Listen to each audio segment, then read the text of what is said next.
Hi everyone, it's Raina. So this video is if you have your sun in Aries and Aquarius rising. And we're talking about the elements of fire and air. If they are within a certain degree span, they will form a sextile, which is a friendly angle. You'll have to check the chart generating service that you use to get your chart, or get a reading from me if you want to see if there is an official sextile happening. But the elements are compatible. So whether it does form that angle or not doesn't really matter to me. I just think that they are in alignment.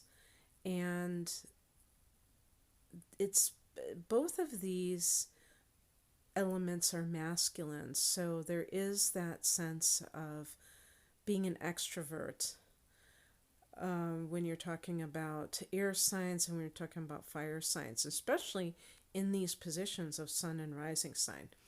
Now, I have gotten some comments because I've been saying this about other combinations, and sometimes people will say, "I'm an introvert" when I say that when I say that they're an extrovert and stuff like that.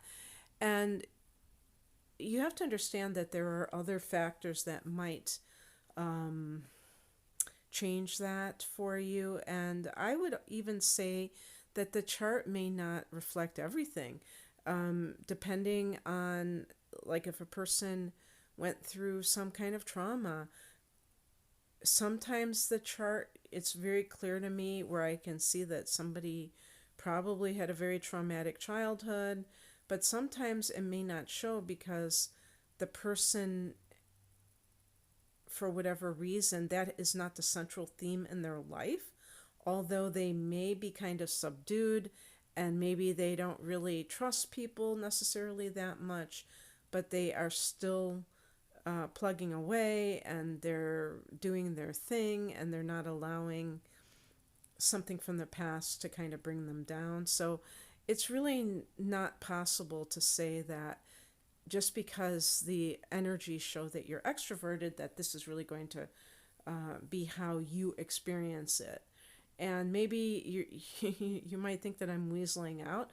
Okay, that's fine. I don't care because I'm not a member of the cult of astrology. So just have fun with these kinds of things. Don't worry about whether or not they are 100% across the board true for you, because this is a general reading. And when I look at charts specifically, it's obviously going to be a lot more precise, well, hopefully, and also a lot more personal to that individual. Not everybody who has this combination is going to have the same life experiences.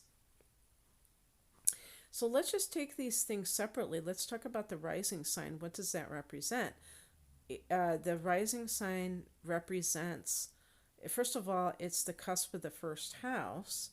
So it is going to, I mean, you might have two signs in your first house and planets in two different signs in that house, but the overall theme will be the first house, regardless of what signs are in there. So the first house represents the body, it represents the self. Now, what does that mean, the self? It's not the true self with a capital S, because that has nothing to do with your body. That has nothing to do with this lifetime, your true self. But when we look at the chart, we're really looking at this lifetime in particular. So, what do you look like? What kind of physique do you have? Body type. What kind of, beginnings do you have? Like, this is the first house, so it's the first stop in the, thinking of like the tarot in the same way, the hero's journey, the different phases of life or the different aspects of life. This can be your facade. I don't really like that term because it implies that somebody's phony. What I think, when there, especially if there's a hard angle between the sun and the ascendant, which in your case there isn't, but just to use that as an example, let's say there's a square between the sun and the ascendant, I think that the person has a hard time really showcasing themselves. Maybe they feel kind of inhibited of being who they really are. In your case, there's a flow, especially if there's an official sextile, but just because of the elements involved. But that doesn't mean that there's not this kind of a first filter or this first level that is kind of like front and center. And sometimes it can be kind of this, I don't know if you'd call it defense mechanism, but something that implies that the person is very used to showing a certain side of themselves. So with Aquarius, what we're talking about is the person who is comfortable with their quirks. In other words, they don't want to be cookie cutter. It's the nonconformist. Both Aquarius and Aries, though, are rebellious. So you're not going to get any kind of pushback from your sun sign like I was describing when there's like a square.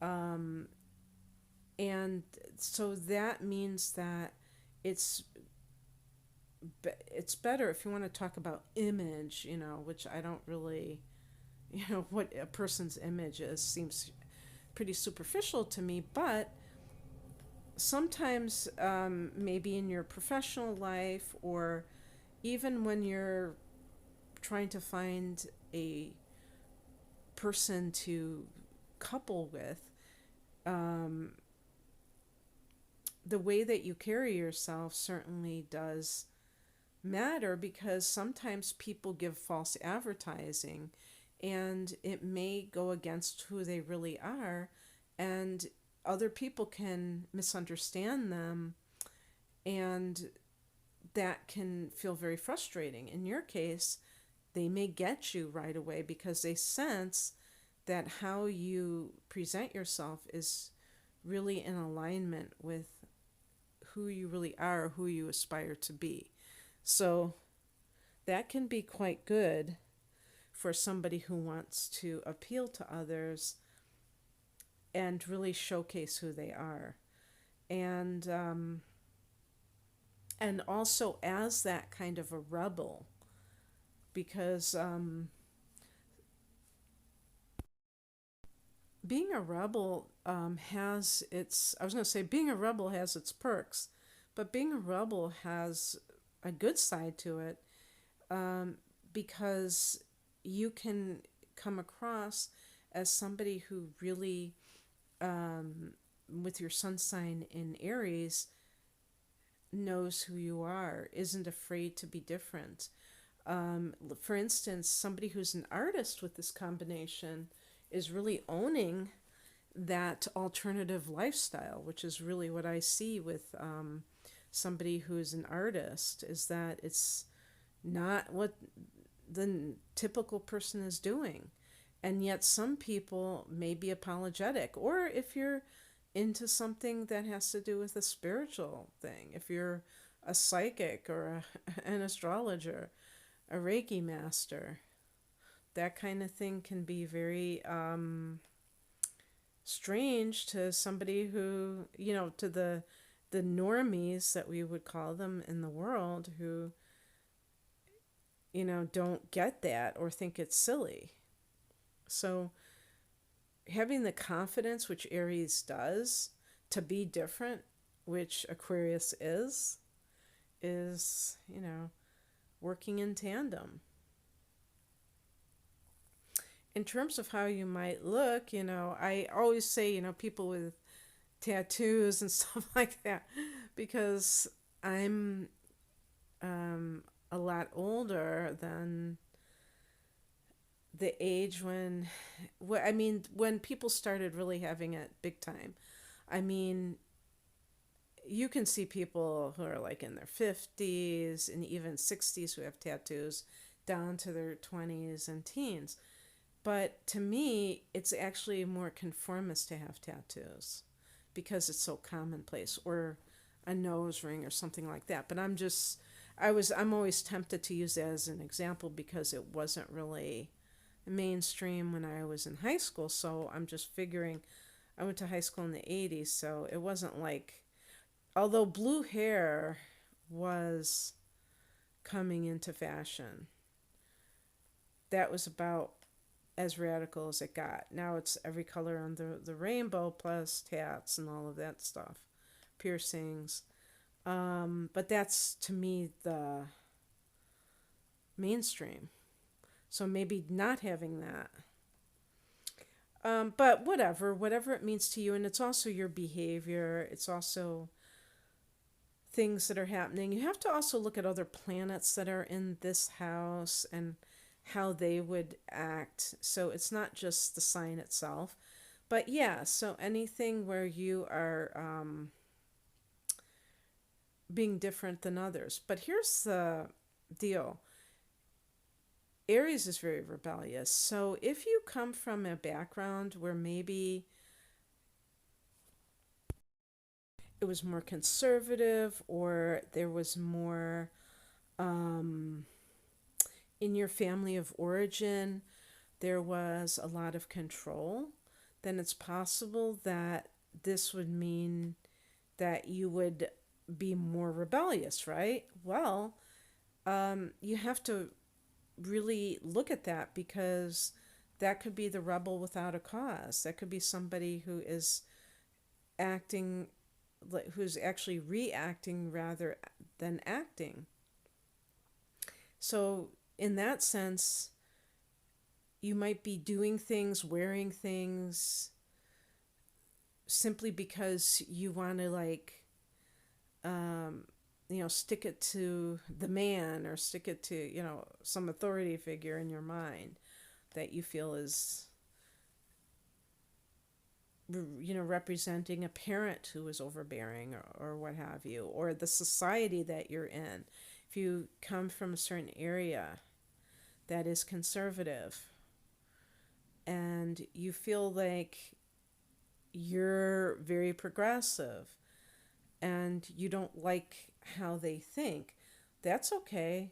But are you just like going overboard, as Aries people tend to do? Aries tends to, um, be very aggressive. Are you doing that simply because you're trying to prove a point rather than doing it organically? That's really a question to ask. Because you can carry yourself in a way that's very um, true to yourself, and you don't always have to kind of be a contrarian and do the opposite of what somebody else is doing just to, you know, preserve your individuality. When it comes to your sun sign Aries, this is going to reflect some, whether it's your career, your goals. I wouldn't necessarily say that the rising sign is going to have, you know, that much effect on that necessarily. But the example with Aries, sometimes this can even be something where bravery is involved, where splits second thinking, you have to just like think right away, danger. So, because Aries is ruled by Mars. So, and I will say though that your ruler, the ruler of the chart is Uranus. And I guess you could say Saturn because Saturn is also the ruler of Aquarius.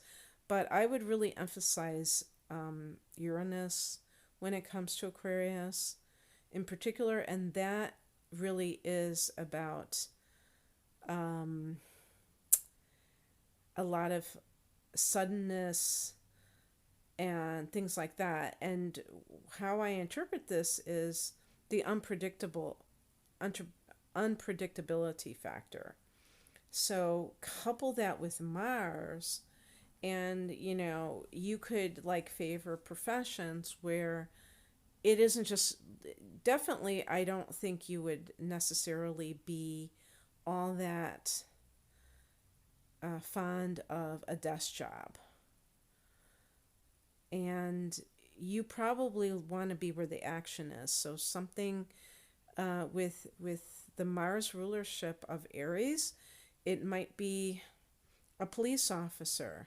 Although that might be, it's funny because having Aquarius rising, you might not trust anything that has to do with authority, because you're so like revolutionary that you might just be like overthrow the government type of person. But yeah, if we were just looking at Aries, we would say police officer in the military, an EMT, like a paramedic who has to rush somebody to the hospital, and time is of the essence. There's that immediacy. Anything that has any kind of danger attached to it, or suddenness, immediacy. Even I would say even things that have to do with the entertainment field.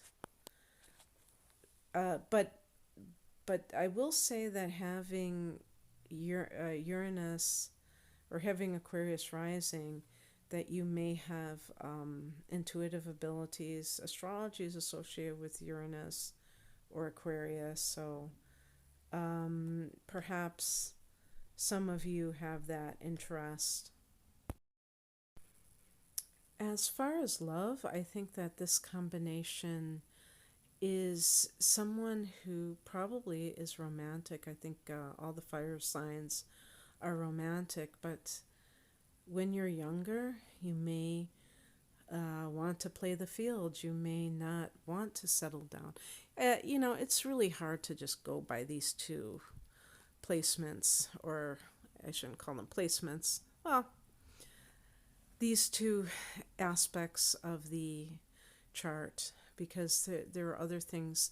I mean, what is the moon sign? That's going to be very important, and Venus, in terms of the person's emotional nature, their attitude towards love, house placements, fifth house, seventh house. So, but I do think that Aries people tend to be very romantic and even impatient when it comes to connecting with somebody. I think that you come across as a very interesting person. Maybe I do think that you have a special need for somebody who gets you, understands what you're all about, because the Aries part of you is very adventurous, and you're not going to want somebody who's a couch potato, probably.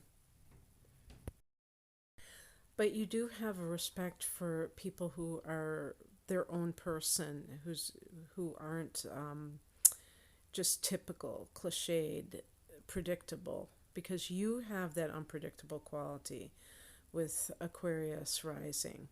You have this electric aura, I would call it, and with the Aries, there's a lot of energy, like even I would say like the rising sign would indicate the physicality, but in this case, I would say because the sun is in Aries and that's the vitality, that you're just very energetic. This combination, maybe even a little bit high strung. I think Uranus is connected to the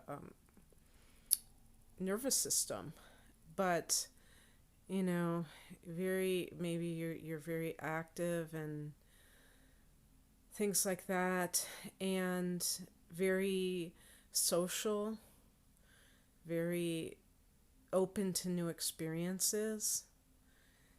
And so in love, I feel like you are capable of committing, but perhaps not when you're young. Perhaps it will be after you have experienced a lot of independent actions. I mean, sometimes you can see in the chart if somebody favors traveling and that kind of thing. I could see you being the nomad, kind of wanting to go from here to there all over the place. And